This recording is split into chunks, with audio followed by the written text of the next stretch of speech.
प्रतीक नावाची जी लोक असतात त्यांनी सही कशी केली पाहिजे जनरली, तर प्रतीक नावाची जी सही असते ना,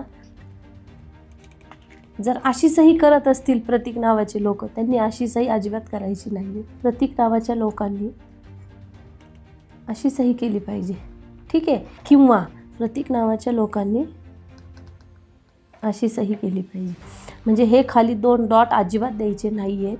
किंवा पेन एकदा हातात घेतला तर पी नंतर RATIK हे तुम्ही कंटिन्यू लिहिलं पाहिजे.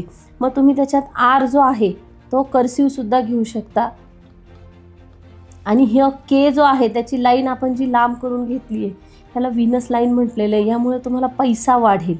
आणि हे जे पी अशा प्रकारचीही करू शकता. किंवा हे जे पी आपण असं घेतलं आहे हाफ सर्कलमध्ये, हे सुद्धा ह्याला मनी बॉल म्हटलं जातं. याच्याने सुद्धा तुम्हाला चांगला पैसा येईल, म्हणजे पैसा अट्रॅक्ट होईल. तर प्रतीक नावाच्या लोकांनी अशी सही करू शकता, अशी करू शकता किंवा अशी करू शकता. हे 2 डॉट जे आहे ते तुम्हाला द्यायचे नाही आहेत.